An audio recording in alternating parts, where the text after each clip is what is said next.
સુરત શહેરના સરથાણા ઝોનમાં પાસોદરાથી હાઈવે નંબરને જોડતા રોડ પર રેલવે લાઈન નીકળી હતી, જ્યાં છેલ્લા 2 વર્ષથી જનતા ખૂબ હેરાન થઈ રહી હતી। આ માટે ત્યાંના આમ આદમી પાર્ટીના સ્થાનિક કોર્પોરેટર મહેશભાઈ અડધડ દ્વારા તંત્રનું અને રેલવેનું પણ ધ્યાન દોરવામાં આવ્યું હતું, છતાં નિષ્ઠુર તંત્ર અને નિષ્ઠુર સરકાર બાબતે આ કોઈ કામગીરી કરતું નથી।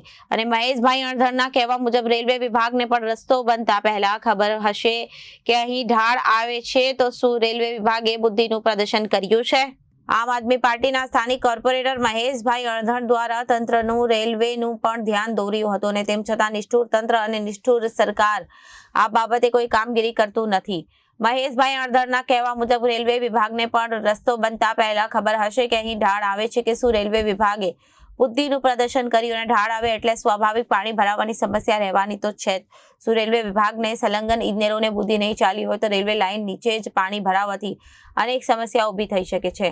આ વિસ્તારમાં ભાજપ સરકારના શિક્ષણ મંત્રી તો શું એમનું પણ આ સરકાર સાંભળતી નહીં, કે પછી મંત્રીનું ધ્યાન જનતાને પડતી અવગતતા માટે નથી? આ એક સવાલ છે। આમ આદમી પાર્ટીના કોર્પોરેટર મહેશ અડધડે આ બાબતે ધ્યાન દોરતા જણાવ્યું હતું કે જ્યારે આ બ્રિજ બનતો હતો ત્યારે જો સાંસદે ધ્યાન દોર્યું હોત તો આ સમસ્યા નહીં હોત, પરંતુ સરકારમાં બેઠેલા અબળ લોકોના કારણે આ સમસ્યાઓ વધી રહી છે।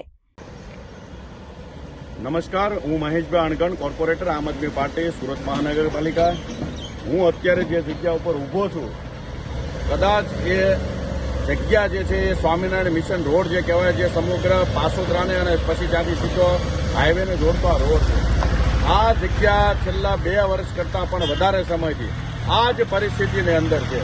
એટલે કદાચ એવું લાગતું છે કે આ કામરેજ વિધાનસભામાં નહીં આવતું હોય, આ સુરત કે ગુજરાત કે ભારતની અંદર આ જગ્યા નહીં આવતી હોય, આ જગ્યા કદાચ પાકિસ્તાનમાં આવતી હશે, એટલે ભાજપ શાસકો આ જગ્યા માટે કોઈ પણ પ્રકારની કામગીરી કરતા નથી।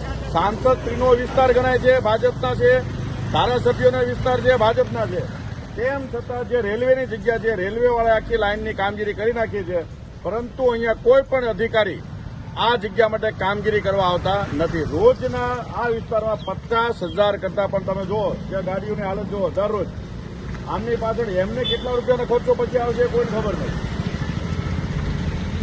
રોજ જે લોકોને આ જ રીતે હેરાન થવાનું, પણ એક પણ અધિકારી કે એક પણ ભાજપનો શાસક આ બાબતે બોલવા તૈયાર નથી। બતાવો તમે એને કેટલી ભયંકર હાલત છે।